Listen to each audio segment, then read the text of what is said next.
Aljen. Ay, sa wakas may isang bumati. Good morning sa inyo lahat. We're gonna have Thanksgiving, then we'll have prayer, and then we will have our minute mingle. By the way, we're collecting Thanksgiving mula sa inyo. Like, number 1, you are our answered prayer. Sabihin mo sa katabi mo, ikaw ang sagot sa panalangin namin. Amen. Si Glad, another Thanksgiving, si Pastor Glad had a health scare, pero buhay pa siya. Dapat masaya. Tapos medyo nagyayabang sa akin, pumayat na raw siya, gano'n. Ewan ko ba sa kanya. But we're glad that he's fine, but we need to pray for him because the marriage has scheduled operation. Yan. Somebody had an operation, somebody had a CT PET scan, tama ba yan? PET scan. Tapos nagulat ang doktor kasi hindi na kailangan operahan. Amen, di ba? Yan, wow. Eto sigurado papalakpak kayo. Bababa ang presyo ng gas. By 1 peso. 100 lang tinaas, tapos 1 peso lang bababa. Thank you na rin, Lord. Then we had baptism last week. Let's give the Lord big honor praise for that. We celebrate lahat ng mga mabuting ginagawa ni Lord sa atin. Another thing is, evangelism explosion starts today. Yan. Yan. And then we have graduation sa ating school sa ICBM Christian Academy. Tama ba? ICBM yung pala yung pinapalipat ng North Korea. Ganon, no? ICBC Christian Academy. Yan. They will have graduation this Saturday. And if you have kids, if you have friends na may mga anak, dito nyo po i-recommend Solid Christian Foundation sa pag-aaral ng mga bata. Amen. Hallelujah. Tayo po manalangin. Let's all bow our heads, close our eyes as we go to the Lord in prayer. Lord, thank you for the healing that we have received. But I know, Lord, na kailangan ang healing ay complete. And we know, Lord, na kahit na treatment comes from doctors and hospitals, ultimately, ang kagalingan ay galing sa inyo. And so we ask, Lord, humbly, that you heal everyone of all of their diseases, of all of our pains, of all of the things that are wrong with our bodies, O God. We know, Panginoon, na walang imposible sa inyong pangalan. Na lahat ng sakit is under your name, O Lord. So in the name of Jesus, bring about strength, healing. Lord, for those who cannot join us because sila'y bedridden o sila hindi makalis ng bahay, Lord, we pray for your healing to be upon them too. Lord, we pray for comfort for those who are grieving. Salamat, Panginoon, ang inyong banal na Espiritu ang siyang pinakadakilang comforter sa amin lahat. Lord, we pray for an end of war in Jesus' name.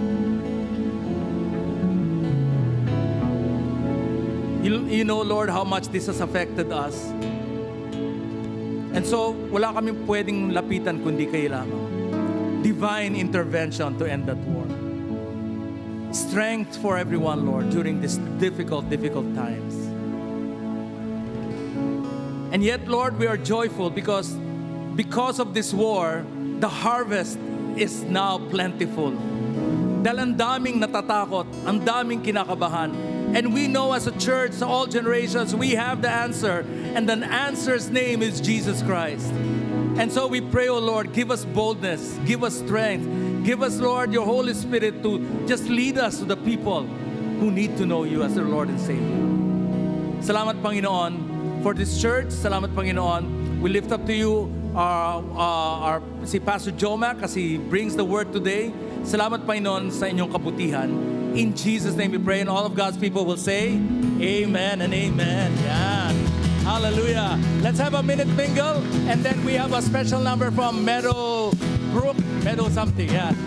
Minute mingle. Say hi to everyone. We don't want to be just a friendly church. We want to be a church that make friends. Get out of your seats. Say hi.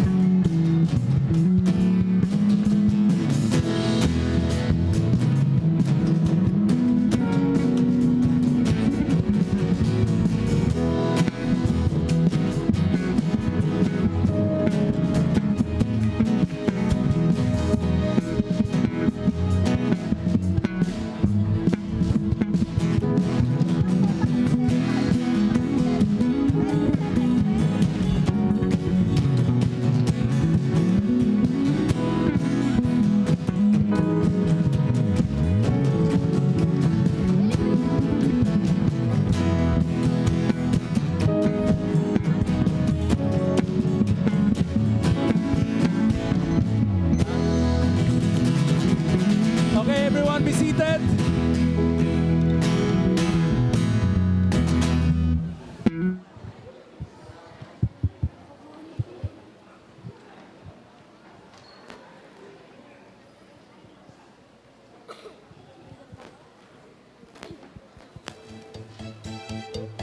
John chapter 15, verses 11 to 12. I have told you this so that my joy may be in you, and that your joy may be complete.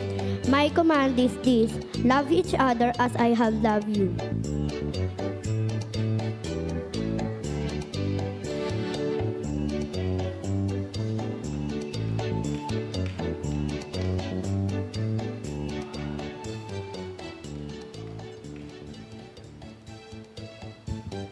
This is my commandment, that you love one another, that your joy may be full. This is my commandment, that you love one another, that your joy may be full. That your joy may be full. That your joy may be full. This is my commandment, that you love one another, that your joy may be full.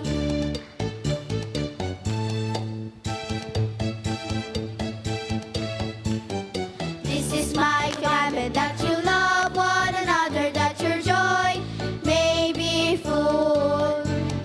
This is my commandment, that you love one another, that your joy may be full.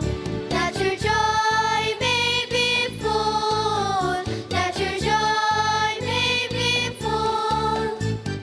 This is my commandment, that you love one another, that your joy may be full.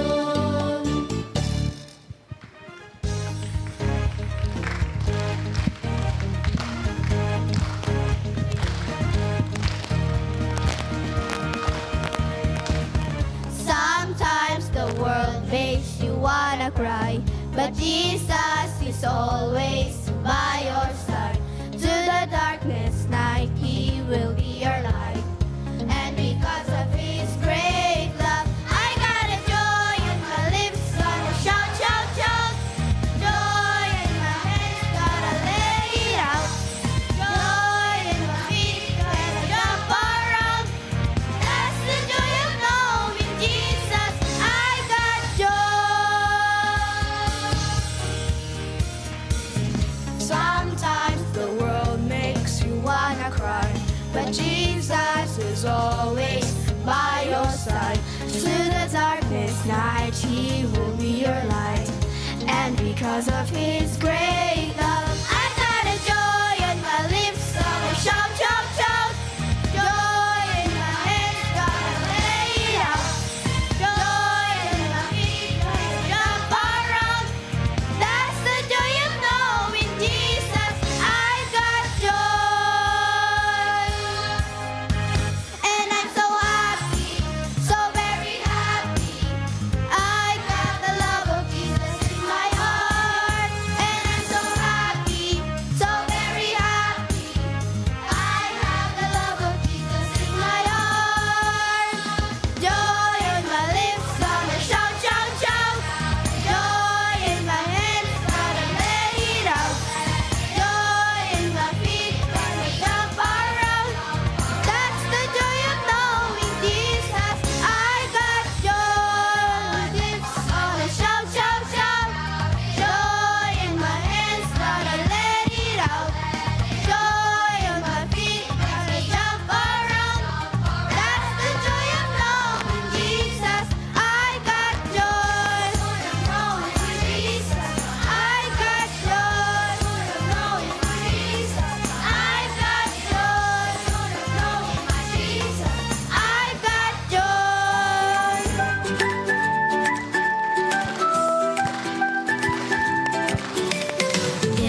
light. Day and night, He made them so. The first day's done, let's watch it grow. God made it all, the big and the small. The sun, the moon, the stars that shine so tall. The birds in the sky, the fish in the sea. God made it all for you and me.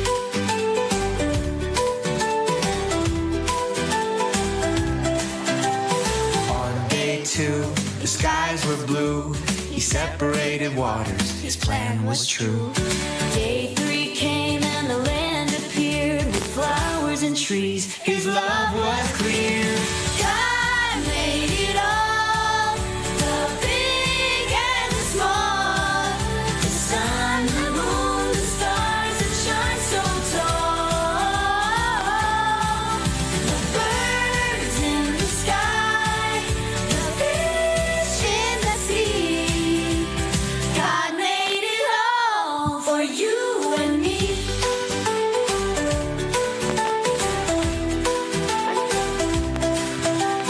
On day four, the sun and the moon were bright. Stars sparkled up high, lighting the night. Day five, He filled the seas with fish and birds that sing a perfect wish. On day six, God made animals too. Then He made people, me and you. Day seven came, He rested and saw everything was good. God made it all. God made it all. The big and the small. The sun, the moon, the stars that shine so tall. The birds in the sky, the fish in the sea. God made it all for you and me. So when you see the stars above, or feel the earth's gift of love, Remember this, both great and small. God is the one who made it all.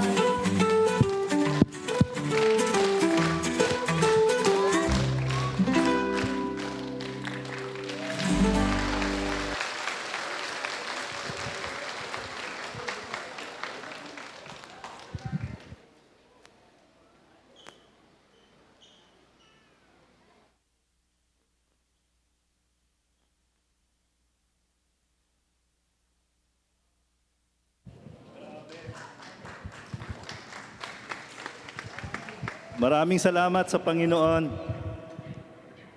That was amazing. Incredible. Alam niyo po, brothers and sisters, minsan lang namin po itong pinangarap. And sorry.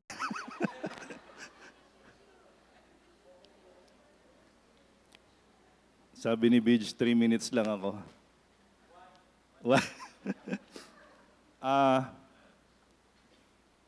Pangarap lang, pero pag yung pangarap na yun, binigay mo sa Diyos, mangyayari.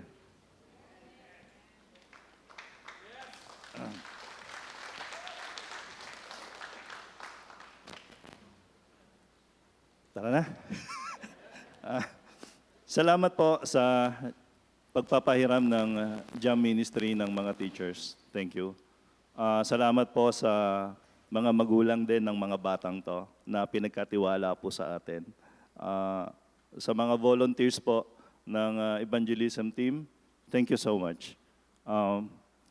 Walang salita na pwede po naming ibigay sa inyo sa pastors and staff kung hindi deep in our heart and soul. Maraming salamat. All Generation Church, thank you. Thank you for your support. Yun po ay ang Meadowville Children Outreach. Hosted po ito. Ang ating host po sa lugar na yon ay si ang mag-asawang si Kuya Nunoy at sa si Ate Ana Kalaunan and Kalaunan family. Thank you po. I witness yung kalde-kalderong dinadala niyo sa Meadowville, yung pagtawag niyo sa mga bahay-bahay ng mga bata. Nasaksihan ko po yun. Hindi o biro ang every Saturday na ang ginagawa nyo. But thank you dahil lahat ng ginagawa natin is all for the glory of our Lord. Ang outreach pong yan, ang Meadowville, ay a byproduct ng EE on-the-job training. Yun po yung naging result ng ginagawa po nating evangelism explosion, witnessing as a way of life dito po sa Olgen. And sabi po, this is the first day ng ating training, kaya patuloy po ang aming campaign, patuloy po ang aming pag-push sa bawat isa na, hey, tara, sama kayo, masaya rito, masaya mag-share ng salita ng Diyos. Sabi ko nga po, dati, sa basketball lang po yun ginagawa, yung Meadowville Outreach. But ngayon, pinahiram po tayo ng HOA President ng isang lugar na kung saan ay doon na po ginagawa. And we call that MCO Hub. So salamat po sa ginamit ng Diyos. But the problem is, wala lang pong CR. Ayan, ang ganda, no? So, pag nandoon kami, tiis-tiis lang, pati ang mga bata, lalo na pag nag-jingle ka. So, ganun talaga, okay lang. And salamat sa Diyos for Meadowville. And ito po yung second outreach, Pasong Buhaya 2, Ilaya Children Outreach. Yung nakikita nyo po sa picture, yan po yung sa Ilaya Children Outreach. Ito po ay hosted po ni Teacher Hilda Paredes. Located po ito sa Macaris Compound.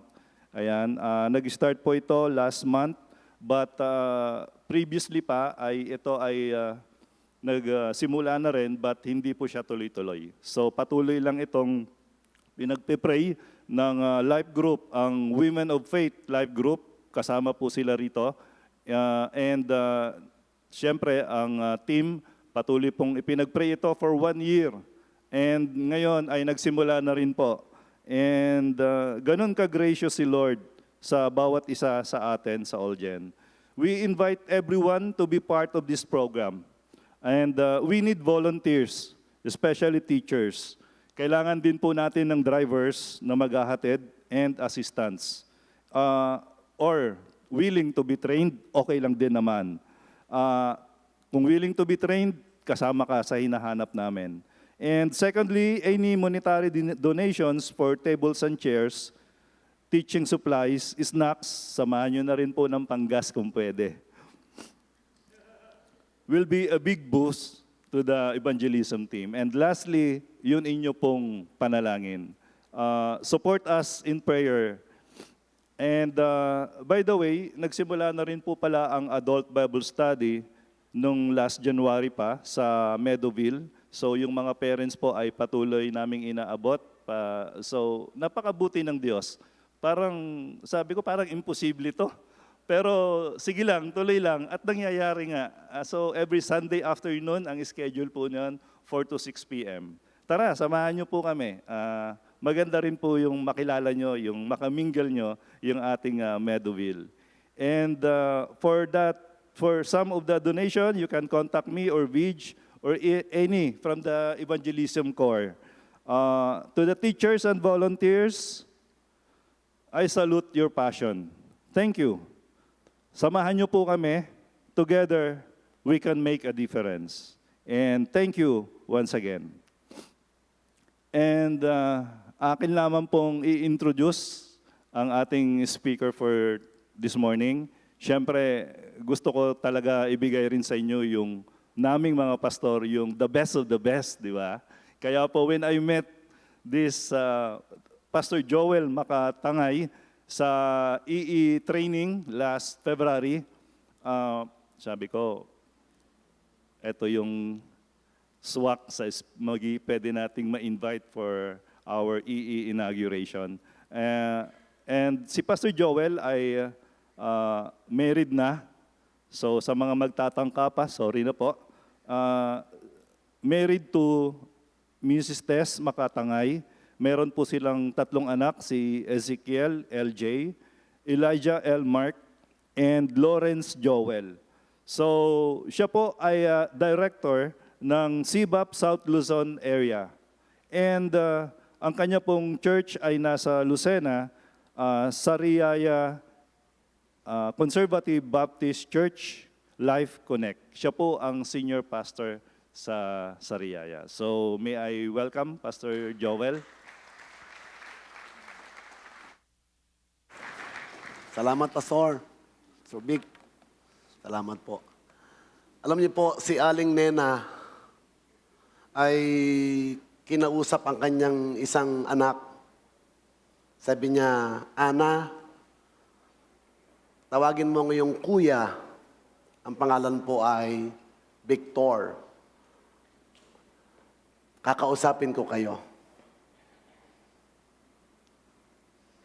Sabi ni Aling Nena, Ana, sumama ka sa akin, mamamalengke ako.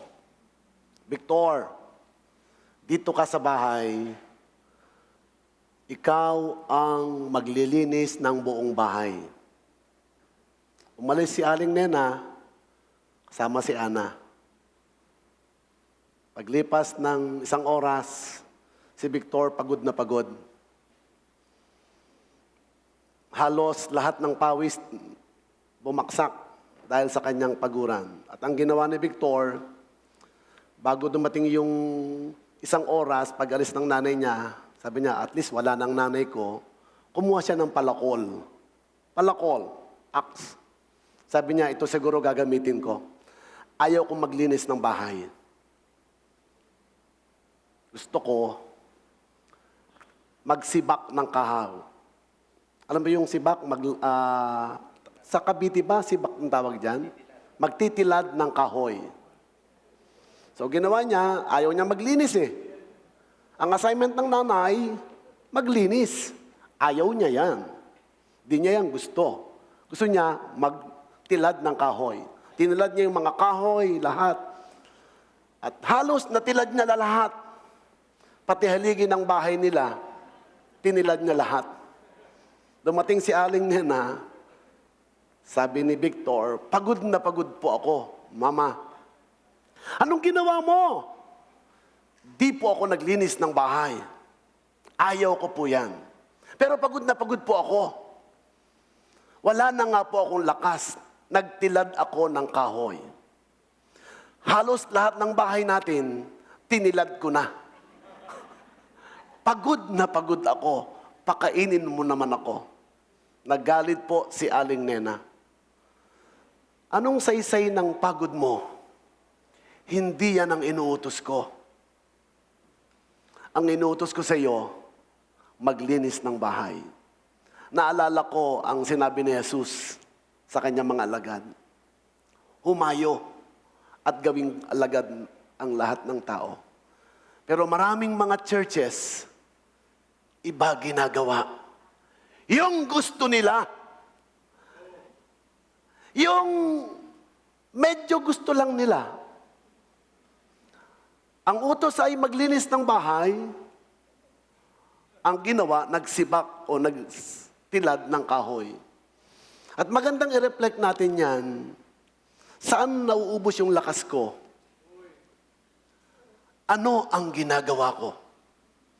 Kahit napapagod ka, kung hindi yan ang pinagagawa ng Diyos sa iyo, baliwala ang lahat ng yan. At doon nagalit si Aling Nena, di ka sumunod sa akin. Di ka nakikinig sa akin. Yung palang pakikinig at pagsunod ay pareho lamang.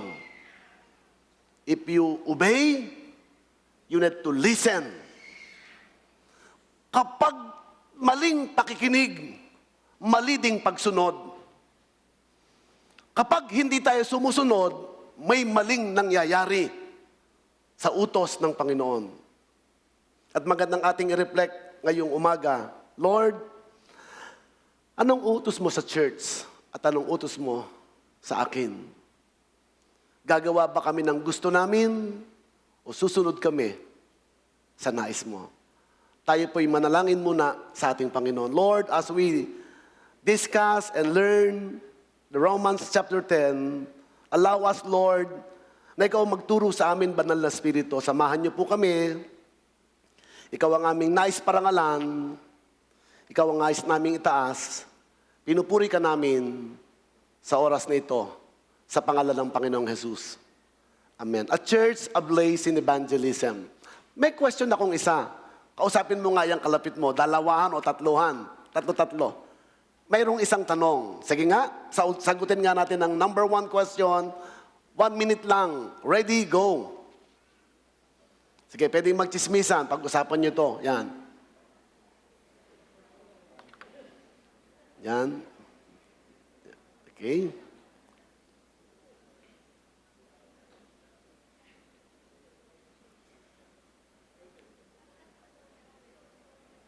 Possible kayang yung desire ay mawala at manghina?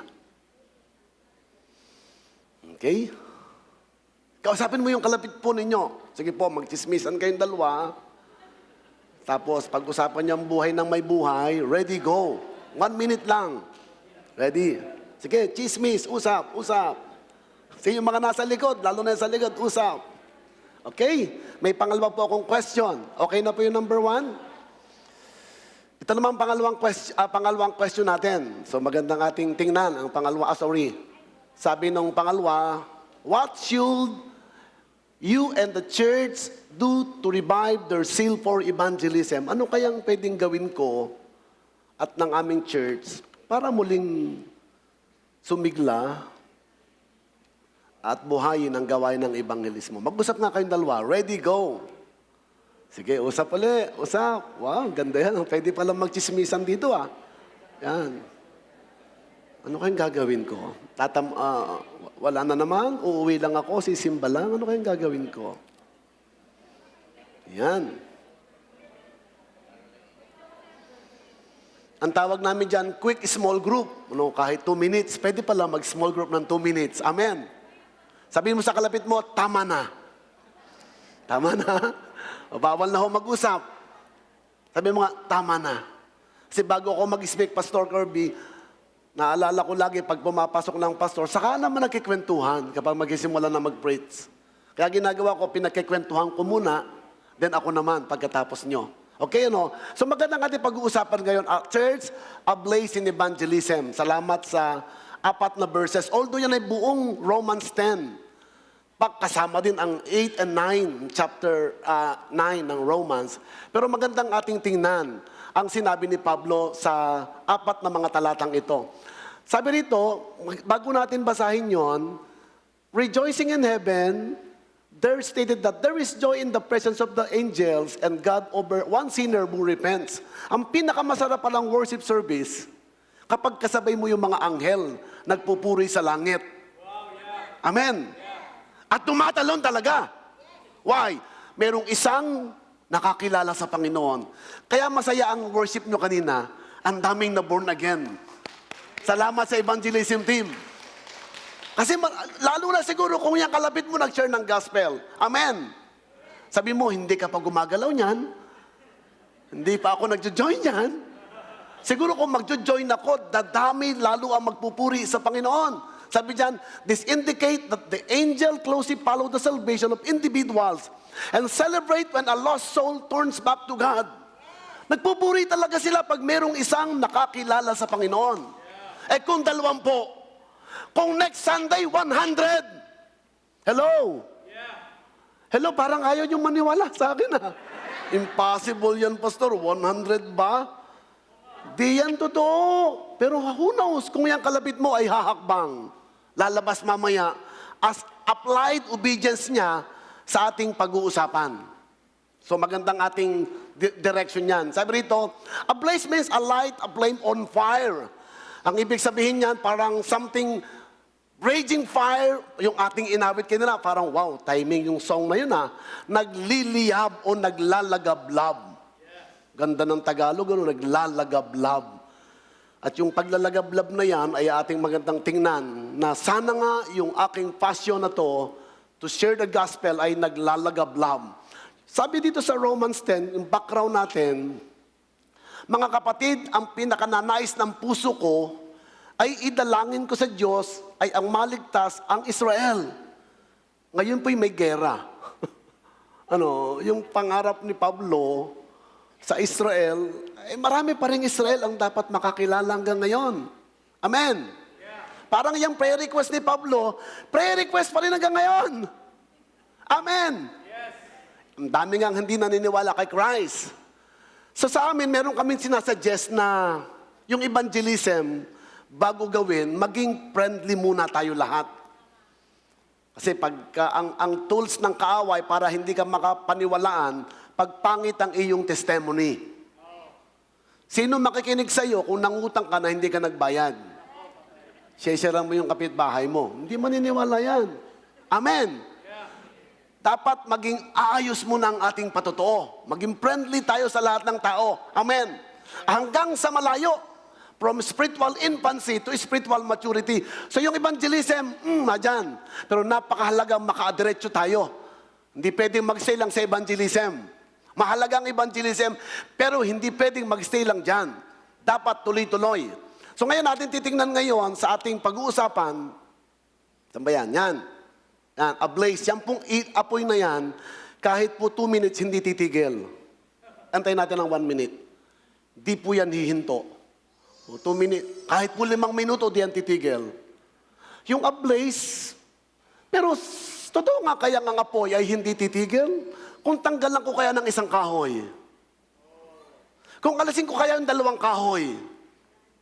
Kung medyo tumamad kaya kung hindi kaya ako mag-join? Kung ayaw ko kaya mag-join sa mission? Yung apoy ba na malaki ay tuloy-tuloy?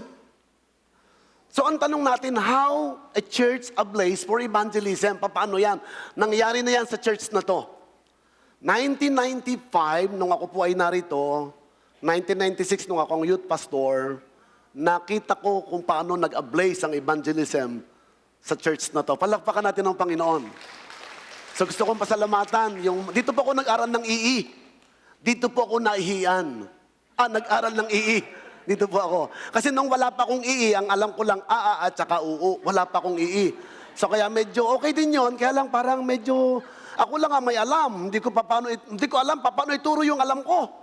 So number 1, how a church ablaze for evangelism by loving and praying for the lost.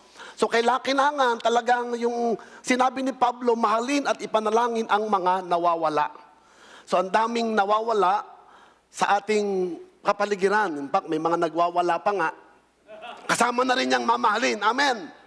Amen. So sabi rito ni Paul, God is everywhere to pray. So kailangan kung siya ay nadoon sa lahat, pwede kang kumilos lahat, pwede kang mag-evangelize kahit sa opisina mo. Kung wala ka man sa mission team, sa subdivision A, doon ka sa subdivision B. Amen. In fact, yung 1040 windows ay nagpapasimula sa 1040 meters.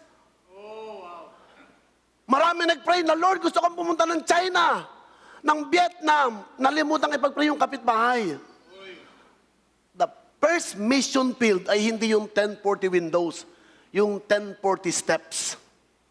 Na pag humakbang ka ng 10 hakbang, pwede ka na mag-share ng gospel. Amen. So ngayon, parang ang ating goal ay, my heart desire and my prayer to God for them is for their salvation. Yung bang mga kakilala ng kakilala mo at kakilala ng kakilala mo na mga hindi Kristiyano, na ipapanalangin pa po ba natin sila? Hello? Actually, kaya tayo nakakilala, may nanalangin sa atin. Kaya po ako nakakilala, gawa ng lola ko. Siya ang unang nag-pray sa akin, noong 1980, siya nag-share ng gospel sa akin. At dahil may nanalangin, at yung panalangin ng pag-aalap ay resulta lamang ang evangelism.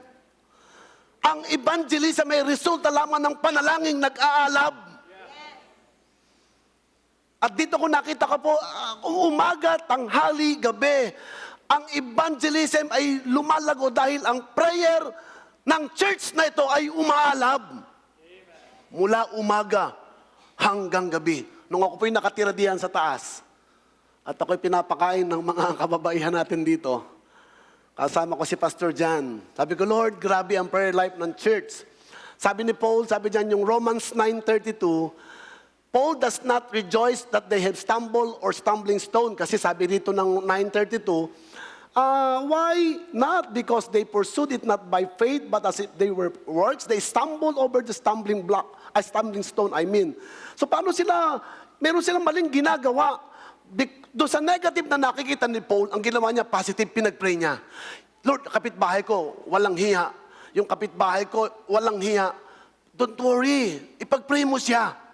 Yang walang hiyang yan, maaayos din ang buhay niyan. Yang kalapit mo, dating walang hiya din yan eh. Amen. Parang ayaw yung maniwala. Dati tayong walang hiya sa harapan ng Panginoon. Di ba? Kahit anong kabutihan mo, baliwala yan pag wala kang Panginoon. Amen. So sabi ni Paul dito, Lord, my heart desired, yung kanyang prayer, kailangan ni aksyon. Ang namang prayer na walang gawa ay patay na panalangin. Mahalaga mag-pray. Pero kailangan, sabi ng verb, i-action mo yan. Pag gusto mong bumait, magpakabait ka. Amen. Pag pinag-pray mo yung asawang mahalin, mahalin mo talaga yan. So prayer is aligning ourselves with the purposes of God. Amen. Ang lakas Lord, yung prayer pala, alignment ng Lord. The more we come to the God presence, God allow us to experience His aligning sa ating buhay. Merong ina-align. Sabi, ang ating assignment, alignment muna bago assignment. Madali po mag-evangelize, pero kailangan mo nang i-align ka. Ang bisikleta, ang motor na may pilig o wiggle, delikado po ang may wiggle, magastos, mabagal, at saka delikado. Kaya po lahat ng may wiggle, kailangan pong itigil. Kasi pag ginamit mo yan, delikado. Kailangan dalhin sa shop. Higpitan ang dapat higpitan. Tingnan mo yung kalapit mo, may wiggle ba yan? Meron bang dapat higpitan dyan? Masyadong maluwag ka minsan. Bawal din pala ang mahigpit. Dapat pala medyo tamang-tama lang. Amen. Huwag masyadong mahigpit. Huwag masyadong maluwag. Dapat sakto lang.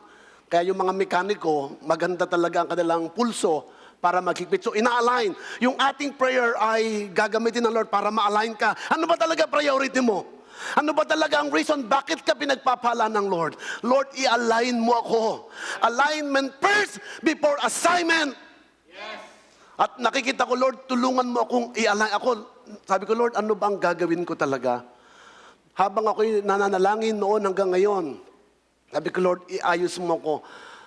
Nakikita ko yung direction. Kapag naglagablab na ang prayer, tiyak na tiyak maglalagablab na rin ang evangelism.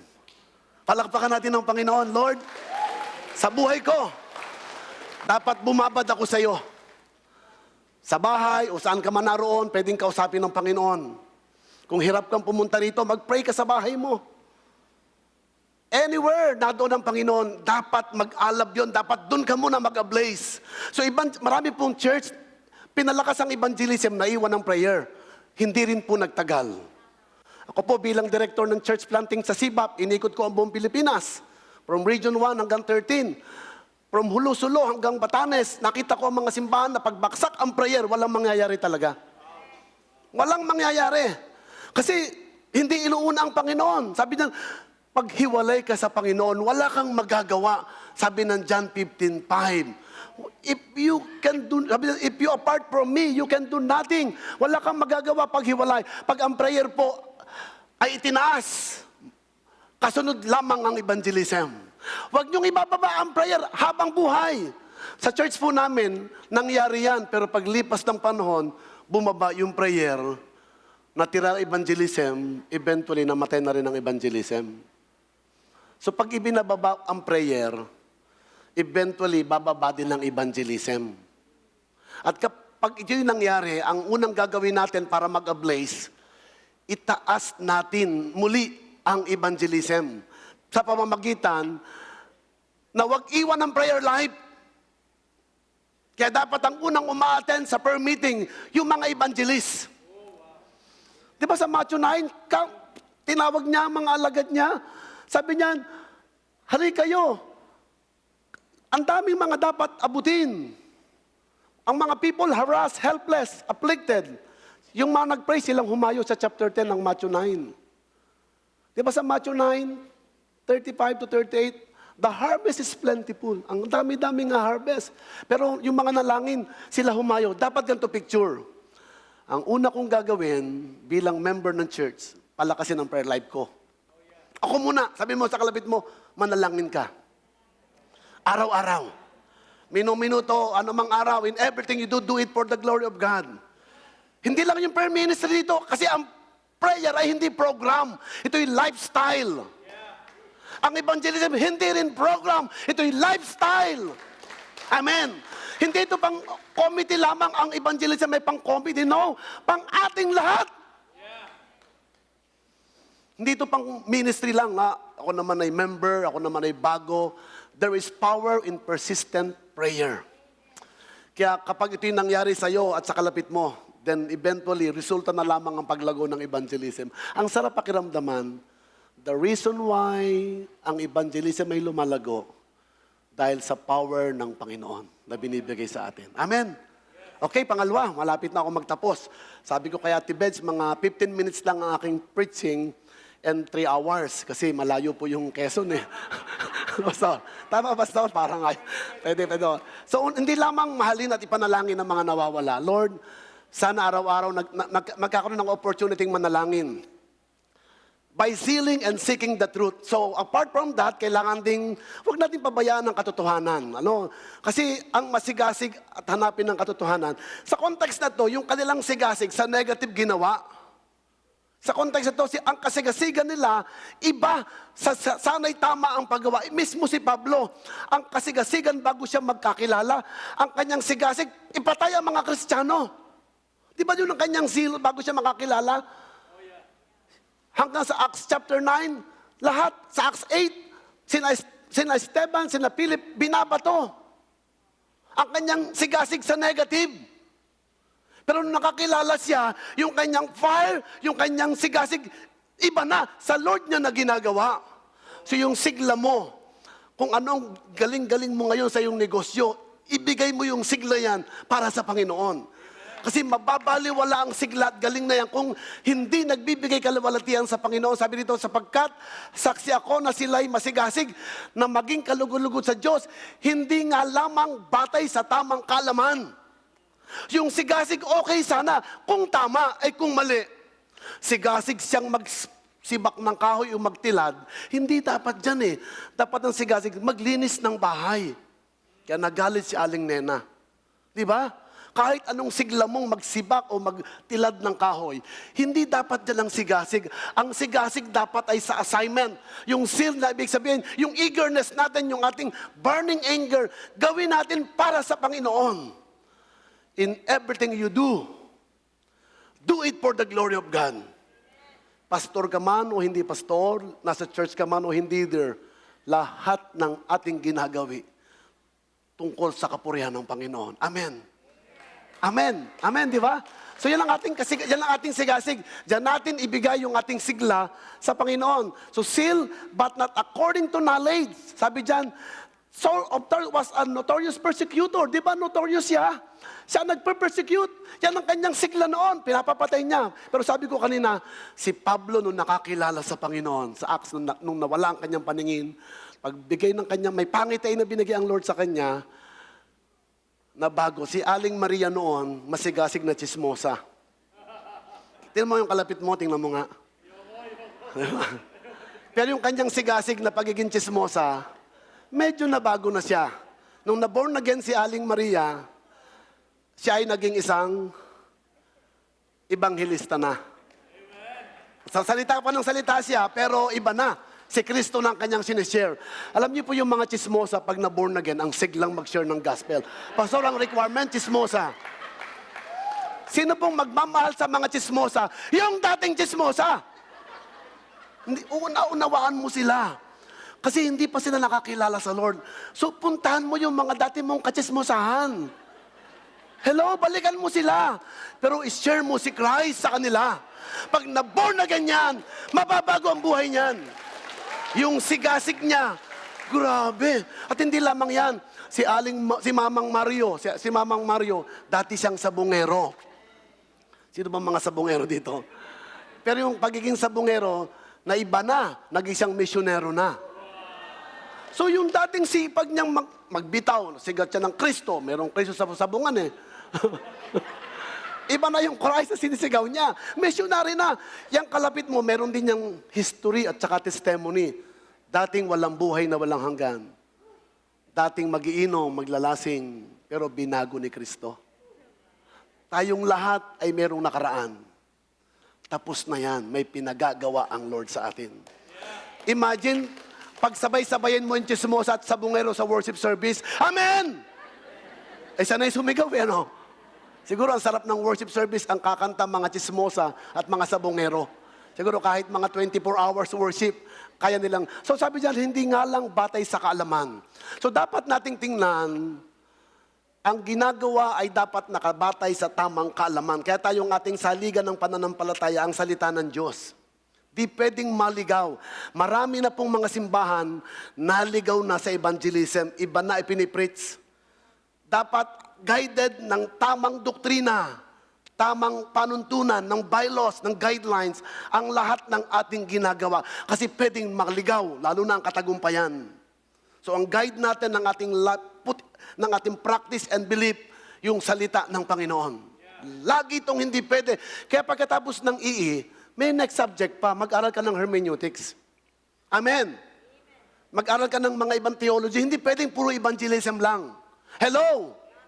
Kasi maliligaw pag puro ibang, dapat balanse. Yung katotohanan ng nagtuturo sa Panginoon ang dapat nating tingnan. Sabi rito, Lord, for knowing about God's righteousness by seeking to establish their own, they did not subject themselves to the righteousness of God.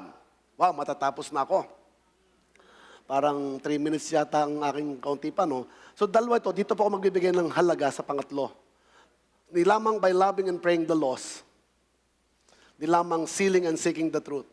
Dapat yung salita ng Lord, yung mga training, alam nyo, napakabuti nyo, ang gagaling ng pastor ninyo. Siguro lahat ng training, kaya niyang ituro. Paano mag-preach, paano sumayaw, umattend po kayo lahat. Amen, umattend kayo. Ang mahal po ng training. Ang aming training, pag nag-aral, ang mahal ng gastos. Dumalo po kayo pag ang church may mga training at seminar. Sayang. Napakapalad nyo. Hindi sapat ang isa lamang, dapat ating tingnan. Number 3, by knowing and believing the word. So ibig sabihin, alamin at paniwalaan ang salita. Why? Sabi rito ni Pablo sa verse 4, for Christ is the end of the law, for the righteousness to everyone who believes. So yung hamon ni Pablo dito sa mga taga-Roma, kailangan ang ating paniniwala ay magpatuloy. Why? Kasi pag tinuloy natin yung verse 12, kaya't walang pagkakaiba ang katayuan ng Hudyo at ng Hintil. Isang Panginoon ng lahat at siya'y masagana nagbibigay sa lahat at tumatawag sa Kanya. Sa 13, ang mahalaga, for everyone who calls the name of the Lord will be saved. Di ba Acts 4:12? Sino mang tumawag, manampalataya, magsisi, babaguhin ng Panginoon. Kaya yung seriousness mo sa pagtuturo ng salita ng Lord, nagbabago, may bunga. At paano makapapangaral ng sino man kung hindi sa sinugo? Tulad ng nasusulat, o kay gandang pagmasdan. Sarap umaawit dito yung mga bata, kasi bunga ng outreach. Sarap, sana every Sunday may ganyan. Minsan naman mga senior citizen, para kahit ganito lang ang palakpak, di, sayaw na rin yun. Alive, diba? At least, pwede na rin yun. Alam mo, pinakamasarap daw makita. Lahat ng born again, nagdadala ng mabuting balita. In fact, sa Acts 1:8, lahat ng may testimony, dapat ipatotoo yan. Na dati kang wala sa Panginoon, binago ka ni Jesus, magpatotoo ka. In fact, the best gospel, yung story ni Jesus Christ, at saka yung story mo, na dati kang wala kay Christ, nakakilala ka, binago ka ng Lord, ipatotoo mo yan. Hindi para ipagmalaki. The best evangelism and gospel is your testimony. Kaya napahalaga ng patotoo. Na dati kang ganto, chismosa, sabungero, binago ka ng Panginoong Jesus. Amen. At marami pang chismosa at sabungero ngayon. Hindi lang yan, meron pang lalakero, tsaka lalakera. So ang dami pang mga makasalanan. Ibig sabihin, sabi dito, paano kung hindi naman sila sinugo? In fact, sa verse 16, sabi dito, binanggit yan sa 52:7 ng Isaiah, nung nagbabasa si Mateo, sabi niya, how lovely on the mountains are the feet of who brings good news, who announce peace and bring good news of happiness, who announce salvation and says to Zion, your God reigns. So yung kinote ni Pablo sa Romans 10, verse 15, kinote niya yung Isaiah, ang pinakamandang makita talaga, ang mga paa humahakbang, dala-dala ang mabuting balita. Not necessarily literal. Pastor, paano pag wala akong paa? Pwede ba ako mag-share? E di, through internet, ang daming tumanggap nung pong pandemic sa pamamagitan ng Facebook. At na-born again na po yung mga yon. So walang reason na parang, Lord, hindi ko kaya lahat. Walang pwedeng sabihin, Lord, hindi po ako marunong. Pwedeng pag-aralan. Lord, wala po akong pamasahe ang mahal ng gas. Sa bahay ka mag-share. Kapitbahay mo. Ang mga kapitbahay natin, ang daming dapat baguhin buhay. Pag yung ating kapitbahay, yan nga ang ating problema ngayon. Na ang kanyang buhay, nakasibente lang sa kapitbahay niya. Mayroong kapitbahay kami, nagpalit ng gate yung kapitbahay namin. Nagpalit din siya ng gate. Nagpalit ng rep. Nagpalit din ng refrigerator. Yung kapitbahay niya, bumili ng TV. Bumili siya ng mas malaking TV. Nagpalit siya ng kotse. Nagpalit din siya ng kotse. Nagpalit ng asawa. Nagpalit din siya ng asawa. Parang ang kanyang life ay nakadepende na lang sa ibang tao. Sana hindi. Kay Christ tayo. No matter what ang iyong kalagayan sa buhay, yan talaga bigay ng Lord. Magpasalamat ka. Amen. Although di pa tapos ang Panginoon, na yung kalapit mo, magiging milyonaryo na bukas. Amen. Amen. May pagagawa ang Lord may pagagawa ang Lord sa atin. So sabi sa 16, ngunit hindi lahat ay sumunod sa magandang balita. Gaya ng sinabi ng Isaiah, Panginoon, sino ang naniwala sa aming ibinalita? Hanggang ngayon, ang Israel ay hindi nakikinig, hindi naniniwala. Kaya ang Israel ay mission pa rin natin hanggang ngayon. Especially ang ginawa ng Panginoong Hesus sa kanyang muling pagkabuhay. Sabi, kahit ang pananampalataya ay bunga ng pakikinig at ang pakikinig naman ay bunga ng pangaral tungkol kay Kristo. So yung pag-aaral ng salita ng Lord, ang hamon sa atin ay magpatuloy. Sabi sa Tagalog, ang sugong dumating upang ipahayag yung kapayapaan. Sana ang resulta ng evangelism ay hindi lang conversion. Maraming tumanggap ngayon. Ang sabi ng Matthew, go and make decision ba o make converts? Hindi naman. Sabi, go and make disciples. So ang bunga ng totoong complete evangelism, may transformation. Diba, apart from true salvation, there is no true transformation. So dapat yung ating nasiran, i-follow up yan, turuan pa ng salita ng Panginoon. Kasi pag hindi naturuan ang nakakilala, ang hirap lumago ng nagsusolo. Baka iba nga maturo niyan, baka maging kulto pa yan. May babae pang kulto, yung kulta. Di ba yung kulta, yung mga babaeng kulta? Mali, walang nag-alaga. So, yung follow-up team, tuturo ang salita ng Lord, yung ating mga Bible study materials. Kailangan po yung nasa likod, hindi pwedeng evangelism team lang. Ang daming aalagaan. Ngayong first semester, Pastor, kung 30 ang students mo, imagine mo yung 30, may 10 OJT. Baka mga 300 ang resulta ng OJT nila. Sino mag-aalaga? Kailangan po tayong lahat. Amen. Kailangan tayong lahat. Ang dami-daming gagawin. Kaya nga yung revival at evangelism, totoong mangyayari talaga yan. Sa akin po, much evangelism, much baptism. Gusto mo na maraming baptism? Damihan mong evangelism. Konting evangelism, konting baptism. Hello? Ang mission talaga, go and make disciples. Baptize them. Hanapin yung mga hindi pa Kristiyano. Although ang Imus, parang may 10% na ba ang born again sa Imus? Almost 1 million na yata ang Imus. Pero wala yatang 100,000 ang born again. Kahit matanda na ang simbahang ito. Ibig sabihin, may 90% pa naghihintay sa'yo. Kahit na maraming simbahan pa, kahit na maraming born again pa dito, may 90% pa na nangangailangan ng totoong kaligtasan. Hello? Sa opisina mo lang, kukunti Kristiyano. Kailangan nating abutin. Sabi nito, Lord, kung kami gagalaw ngayon, may mangyayaring bunga. Kaya salamat dun sa mga trainer natin ng EE. Kami po sa CBAP ni Pastor Ray Abante, kami mga teacher ng EE, umiikot kami. Nung ako yun, bago mag-aral ng Bible School, nagdi-devotion po ako. Ang gamit ko po, tinapay ng buhay, yung daily bread. Nagbabasa ako noon, ako young people, active ako sa church. Pero young people lang ako, sabi nung aking devotion, basahin nga po natin ng sabay-sabaw, ready, read.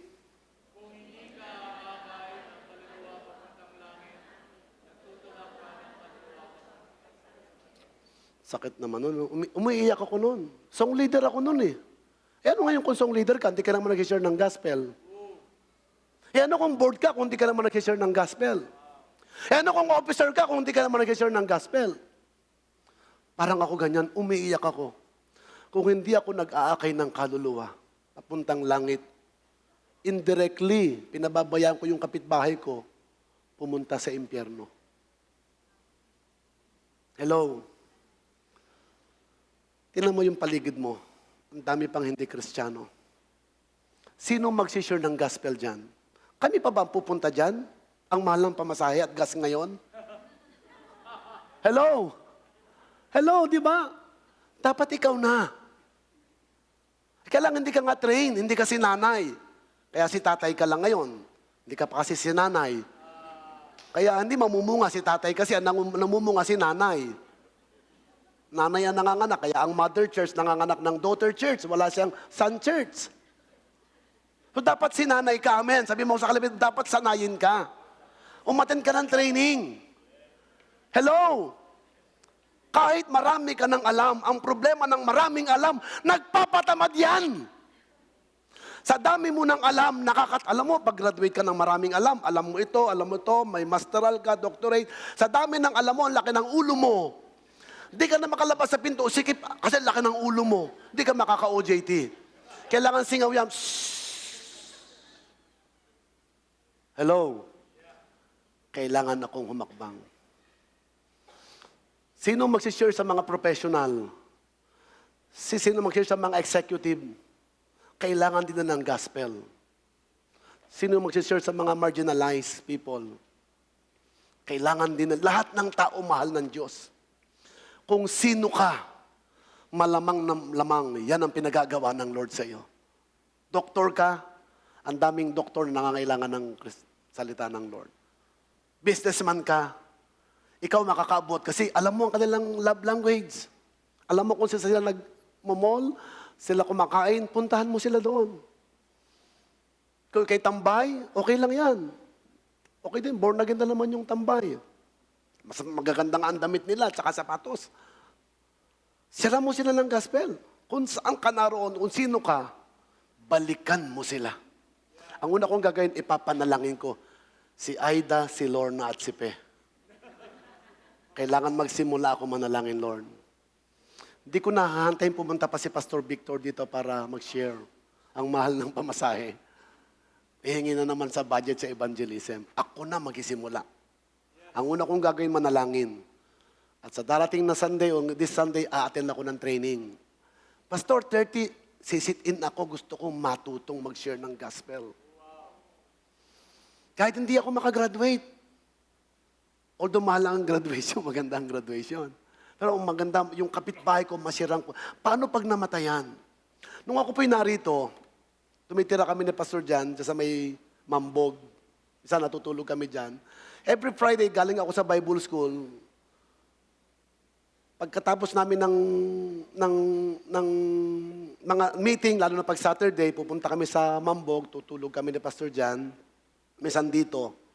Meron kaming isang bahay na napupuntahan, na bakit minsan mayroong dilim. Araw-araw maliwanag yung bahay. Yun pala sa bahay na yun, may namatay. May matanda doon na lagi nakatingin sa amin. Wala kaming time sharean kasi matanda. Tsaka busy kami sa young people. Sabi ko, pero sabi ng conviction sa akin, share mo ng gospel yung matanda. Kapitbahay nyo lang yun Dadaanan nyo lang papuntang bahay. Nakonsensya ako.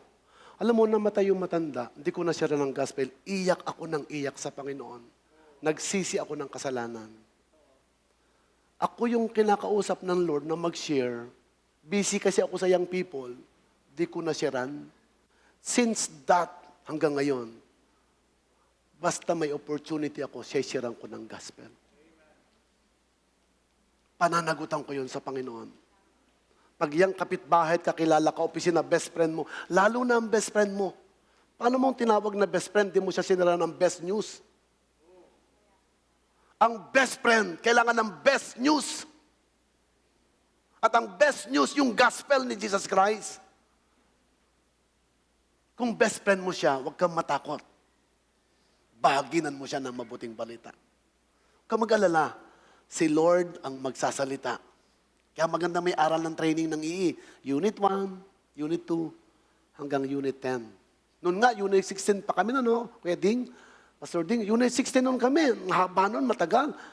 Dito pa kami nag-seminar, tapos ang OJT, dami niyan, ang training pa, word for word pa. Verbatim nung, ngayon madali na. May exam pa kami noon. Tapos mayroon pang cassette tape na pagka magde-demo ka, dapat bawal i-post yan. Magagalit si Ate Merla pag pinost mo. Hindi makakapasa sa EE Philippines. Pero pinaggaan, pinasimple, pero pareho lang ang message. Di na bago ang mensahe. Inayos lang ang pamamaraan. Pero same ang message, si Jesus pa rin ang tagapagligtas. So mga kapatid, kumusta ang ating motive sa pag-iebanghelyo? Bakit ako mag-evangelize? Para dumami lang ba ang tao dito? Madali nga padamihin to, magbingo lang tayo at magparapol, dadami ang tao dito. Hindi naman yun lang. Kaya ng Lord padamihin ang number na to. Pero sana, yung ating mga manner, maayos din. Pag tama motive, dapat tama manner. Amen, na kahit ikaw na ang pinakamayaman dito at pinakamagaling, magsisimula ka na mag-humble, ako magsisimula. Uupo ako, magpapaturo ako. Kahit yung people ang teacher ko, magtuturo, makikinig ako. Yung humility ng pagtuturo at pag-aaral, napakahalaga. So nakita ko, Lord, paano ako magkaroon ng alab sa Panginoon pag-akin ng kaluluwa? Sinagot natin, mapapanatili ang aking sigla at init sa Diyos, pag-ibanghelyo kung tama ang aking motibo, layunin at pamamaraan mula sa salita ng Diyos. Ang ipo, hindi perfect outline. In fact, hindi siya best tool. Ako po, graduate ako ng 4SL, 5SL na nga yata yan ngayon Nag-graduate din ako ng lahat ng training. Nagawa na nga ako ng evangelism kong materials noon solo. Ang effective tool sa evangelism ay hindi II. Ang effective tool sa evangelism, kung ano yung ginagamit mo. Amen. Amen. Kaya kung kayo graduate ng II, gamitin mo para maging effective. Kasi kahit graduate ka, kung hindi mo ginagamit, hindi yan effective. So I call yung mga graduates, ang dami ng graduates dito. Mga alumni ng II. Kung best ang tool nyo, gamitin nyo ngayon. Ano mang best tools na nakatago, baliwalang tools. Amen. Ilabas yan. Ilabas yan. Alam niyo po, pag summer kagaya nito, pumupunta kami sa bahay ng lolo ko. Yung bahay ng lolo ko, mas maganda sa bahay ng lolo nyo. Nasa gitna siya ng parang, ng palayan. Pagpunta ko po doon, naglalakad kami ng 4 na kilometro para makarating sa bahay ng lolo ko. Pagpasok ko sa bahay ng lolo ko, ang unang nasa pinto niya ay banga, tapayan. Kasi wala pa nung mineral water tsaka refrigerator Yung tubig dun sa tapayan, napakasarap pala niyan. Yung banga, hindi nyo alam yan, yung tapayan. Walang rap Ang lamig-lamig nun. Pero pagtingin ko sa tapayan, daming lumot. Dami palang lumot nun. Yung palang alkaline. Yung pala nagpapakaganda kaya pala magandang tiyan ko noon. Pagdating ko sa kabilang hakbang, meron siyang banggirahan. Ano yung banggirahan? Alam yung banggirahan? Yung pong parang kusina na doon nakalagay yung kanyang mga kubyertos, yung kanyang kutsara, tinidor, at yung kanyang mga lata ng mga baso nakaganon, na may kawayan. Yung iba butas na, may tape. Kasi sayang Tapos yung kawali, kalahati na lang, pero ginagamit pa rin. Yung shanshi, wala na, putol na. Tapos yung kanyang mga pinggan, halos mga may tipak-tipak na palipalibot. Sabi ko sa lolo ko, kawawa naman ang lolo ko. Lahat ng gamit sa bahay, luma. Pero ginagamit niya. Pag akit ko po ng second floor, may second floor ang bahay ng lolo ko. 2 hakdang parang ganito. Pagtingin ko sa second floor, merong eskaparate, aparador. Sa aparador, na doon lahat na magagandang gamit. Mga antik na baso, antik na kutsara, antik na pinggan, lahat ng antik na doon.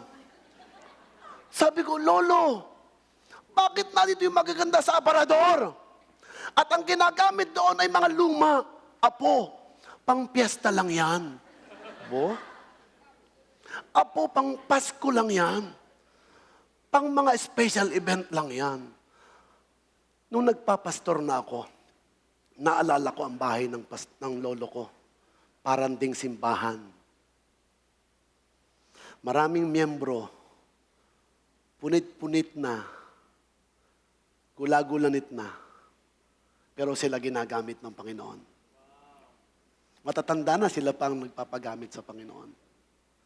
Yung iba nga, ang dami may problema, nagpapagamit sila sa Panginoon.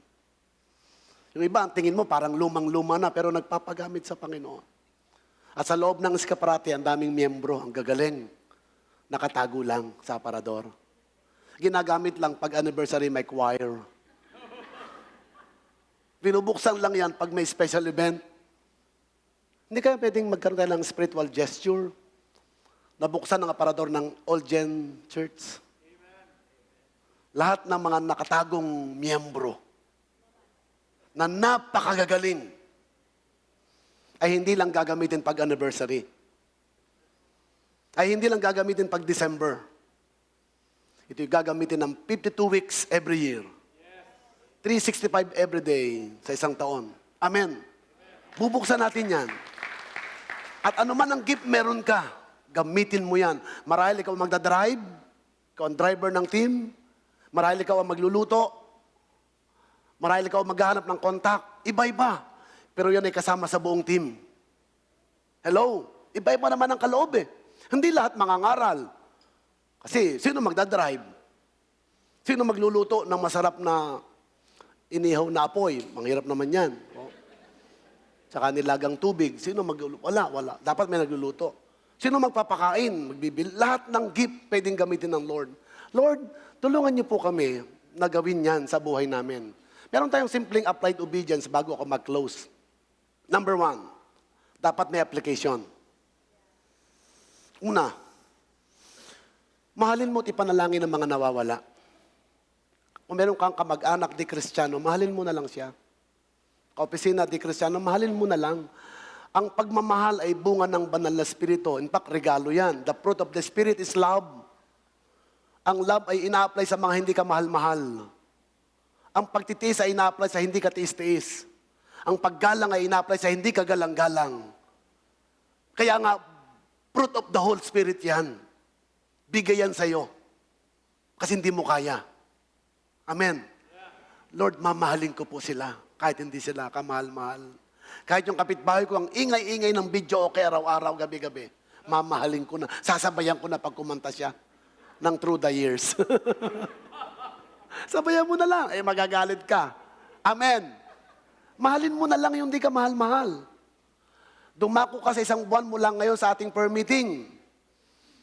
At mula sa gawain ng panalangin, kakausapin ka ng Panginoon. So in-invite namin kayo. Palakpakan natin ang Panginoon. Join us sa prayer meeting. Anong gagawin? Di ko alam. Sasabihin ng Lord sa iyo habang nasa prayer meeting. Walang details, walang sakto, pero may plano ang Lord sa atin. Lahat ng miyembro. Yung mga luma, mga bago, sino man, lahat tayo umaten ng gawain ng panalangin. Kasi may gagawing himala ang Panginoon. May himala pa. Palakpakan natin ang Panginoon, may himalang gagawin. Kapag inuna natin ang Panginoon, ang ganda ng inyong sabi rito. Sabi dyan, yan ang favorite verse ko nung ako'y bagong bata na Kristiyano sa Matthew 11, come to me. Bibigyan ka ng rest ng Lord. At yung rest na yan, di lang spiritual yan, di lang physical. Lahat ibibigay ng Lord sa iyo. Question lang, come. Sumunod ka, lumapit ka sa Panginoon. Pangalawa, na magandang application natin, magandang ating tingnan, hindi lamang sa paglapit sa panalangin. Pangalawa natin dapat tingnan ay, magturo ka. Kung kayo graduate na ng EE, o maraming trainings, para hindi pwede ka mag-train ng hermeneutics, ng homiletics, lahat ng klaseng tics, pwede ka magturo. Yung teacher, magturo. Yung hindi pa teacher, magpaturo. Dalawa lang ang laman sa simbahan. Nagtuturo at nagpapaturo. Saan ka? Magtuturo o magpapaturo? Sabihin mo sa kalapit mo, saan ka? Magtuturo o magpapaturo? Sige nga, kausapin mo ang kalapit mo. Kung magturo ka. Kung a-attend ka, umattend ka. Walang exempted. Hello? Amen.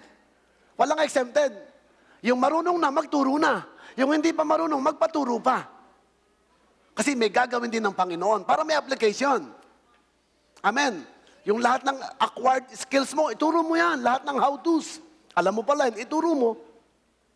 Kaya ako, ina-appreciate ko lahat ng mga spiritual gifts ng miyembro. Turo mo yan. Marunong ka pala magluto. Magluto ka. Diba? Kung kaya mo lang magluto ng dinugo ang dugo, edi dugo. Yun lang ang kaya mo. Ginata ang gata, edi gata. O, yun lang ang kaya mo eh. Walang lahok. Para yung driver, nakausap ko kahapon. Sabi niya, Pastor, kumakain ako sa karinderya. Sinabi sa akin, Sir, siyang kanin. Ano pong ulam mo? Kanin din. Wala na siyang pangulam eh. Ang kanyang ulam, kanin na rin. Wala. Pero hindi siya nagagalit. Talagang ganun ang buhay eh. Sabi ko, Lord, kailangan talaga lalong umalab at lumalim ang kalaman patungkol sa salita ng Diyos, lalo na sa pangangaral ng mabuting balita. Kayong 30 na mga nag-enroll, Pastor Victor, baka mamaya maging 40 yan. Naku, kailangan mo ng mga, ang daming pwedeng tumulong ng mga graduate ng EE dito po sa ating Cavite. Assistant. Pero magandang ang next batch na yung iba. Amen. Sabi mo sa kalapit mo, next batch ka na. Ako na lang muna. Ako na lang muna. Maganda rin may batch 1, may batch 2, para humanda kayo. Basta ito lahat dadaan. Pastor, matanda na po ako, basta kumakain ng tubig, pwede pa. Ang exempted lang yung di kumakain ng tubig. Pwede pa, lahat pwede. Para makakilala. Pangatlong application na magandang ating tingnan, hindi lamang magpaturo. Paniwalaan mo na marami ang taong mga naghihintay sa iyo upang makinig. Mag-aral at tumanggap ng kaligtas. Alam mo yung myth? Ay baka hindi makinig sa akin eh. Ay baka ako'y tawanan ng kaopisina ko eh. Ay baka ibuli ako. Myth yan, myth. Ang totoo, bago mo palapitan siya, inihanda na siya ng Panginoon. Tanong ko, nung tinanggap mo ba si Lord, nagtanong ka ba ng mabigat na tanong? Hello? Bakit? Nauna na ang Panginoon. So, myth lang yung, baka ako ibulin ng kapitbahay ko, baka ako'y tawanan. No. Although may mga ganyang situation, pero ang totoo, inihahanda na ng Panginoon ang taong pupuntahan mo bago ka palang lumabas sa bahay mo. Amen. Kaya ang ating titingnan, Lord, panipaniwaan ko, according to my faith, Matthew 9:29, it will be done to me. Mangyayari ang aking pinaniniwalaan. Hindi pa ako lumalapit, inihahanda ng Lord ang kanyang puso. At nakikita mo, kung ang isang kapatiran ay may kwentong ikinuwento sa kanyang kapitbahay, next Sunday, puno po ito, Pastor. Magsama ka lang ng isa. Ngayong 3 months, wag nang 1 taon. Ngayon ay April, di ba? O May. May malapit na matapos. April 12. Hanggang May 12, isang buwan, magsama ka ng isa. Pastor, kaya ko 5. Ay, di mabuti. Isa lang. Sabi mo sa kalapit mo, isa lang. So, from April 1 to May 12, ang aking application, sasama ko yung kay best friend ko sa church. Sasama ko yung boss ko sa church. Sasama ko yung biyanan ko sa church. Sasama ko yung tauhan ko sa church. Isa lang. Kung 3, mas mabuti may asawa pa yan. Huwag mo isama yung kabit, baka mag-away. Although mababorn na ganyan. Pero magandang Lord, ako magsasama ng isa. Puno ang church. Baka 2 services na uli kayo o 3 services. Kasi nagsama ka ng isa at si Lord nang in charge. Pag sinama mo dito yung isa, si Lord nang in charge. Amen. Kailangan lang i-apply. Ang question ko lang, baka di natin naunawaan ng i-apply. Si Inday po, bago siya magpaalam sa kanyang kuya, sabi niya, ate, kuya, ako'y pupunta ng clinic. Si Inday, 15 years ng katulong. Si Inday, pinsan ni Nena si Inday. Sabi Sabi ni Inday, ate, ako po'y pupunta ng clinic, ipapacheck up ko yung bootleg ko kasi lumalaki. Punta sa clinic.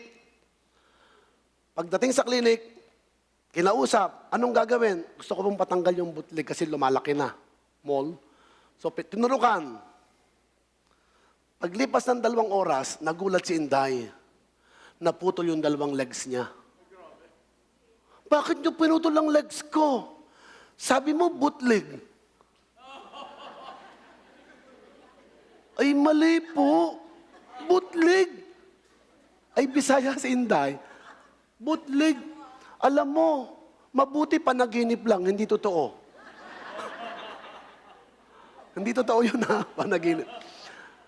Minsan baka ang sermon ng pastor, ibang ating pangunawa.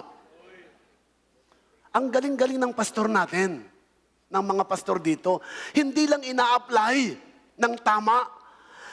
Kung sakto ang application, hindi bootlegs, kundi bootleg, tama ang application. So ang ating application, humayo, magturo, paniwalaan. Amen. Naunawaan niyo po ba ang ating lesson? Kasi baka i-apply niyo iba. Every Sunday, ang ganda ng sermon, kulang sa application. Ang application bukas ay baliwala. Pwede bang sabihin, alam mo, mahal kita bukas? Alam mo, mahal na mahal kita bukas? Dapat now. Ang commitment na nais ng Lord ay ngayon. Lord, ngayon ako magsisimula. And I want to pray. Pwede ba tayong tumayong lahat? Gumawa tayo ng simpleng panalangin. As we close, siguro merong 1, 2 na sinasabi ang Lord sa iyo ngayon. Gumawa ka ng isang simpleng panalangin. Kung merong sinasabi ang Lord sa heart mo ngayon, sa iyong isip, that God, impress, meron kang mga insight, sabay-sabay tayong gumawa ng panalangin sa Panginoon. Kung meron kang conviction na sorry sa Panginoon, maraming araw na napabayaan mo ito. Lumipas sa mga linggo taon, parang di masyado ako nagsisigasig dito, Lord. Parang hindi maalam. Parang nasimba, pero hindi maalam. Lord, patawarin niyo po ako, Panginoon. Kung mayroong pinagagawa ang Lord sa iyong heart ngayon, gumawa ka ng isang simpleng commitment sa Lord. Simpleng promise sa Panginoon. Isang prayer na, Lord, gusto ko makipag-covenant sa iyo. Use me. Use my life. Marahil hindi sa maraming tao, baka 1, 2 tao lang. Kagaya ni Pablo, may isang Timoteo, isang Silas at isang Tito. Hindi kailangan marami. Kung meron kang papagawa, Lord, sa akin, gamitin niyo po kami. Tayo po'y manalangin sa Panginoon. Lord, maraming salamat sa umagang ito. Masayang mag-aral. Marami kaming insight na napapakinggan, natututuan. But Lord, magiging useless ang sermon ngayon, ang iyong preaching ngayon, ang iyong salita, na ang daming mga tao sa labas na kailangang bahagi na ng mabuting balita. Sa palibot ng bahay namin, sa aming opisina, tulungan niyo po kami mag-commit ngayon. Sa simpleng panalangin, sa simpleng step, sa simpleng patotoo, gumawa ka ng himala sa bawat isa. And Lord, this day forward, we expect great things from you, O God. Maghimala ka po sa buhay ko, sa buhay namin, lalo na po sa gawain ng All Gen. Dito sa Imus, sa buong Cavite o buong Pilipinas, gamitin niyo po ang all generation. In Jesus' name we pray. Amen at amen.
manalangin. And this time, I don't want to pray for you. Lahat po tayo sabay-sabay manalangin. Pwede po kayong sumunod sa akin panalangin. Panginoon, sa mga araw na darating, bigyan niyo po kami ng isang pangalan na pwede naming ipanalangin. At bigyan niyo po kami ng pagkakataon na ibahagi sa Kanya ang inyong salita. Salamat o Diyos, sapagkat kami ay may hawak ng salita na may buhay. Salamat o Diyos. And let me pray for you, Lord, boldness, steadfastness, faithfulness. May all this remain in our lives as we share your word. In Jesus' name we pray. Amen and amen. God bless you. Maraming salamat po. Amen. Purihin po natin ang ating Panginoon, and nawa as we start a new week, baunin po natin ang pag-asang ito, at hindi lang baunin, kundi ibahagi rin sa iba sa mga darating na araw.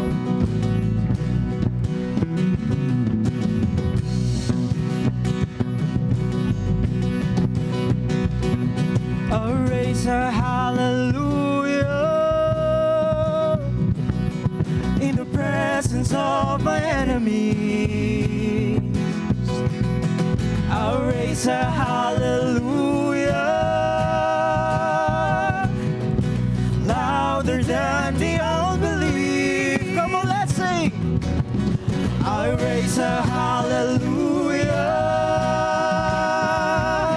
My weapon is a melody. I'll raise a hallelujah. Heaven comes to fight for me.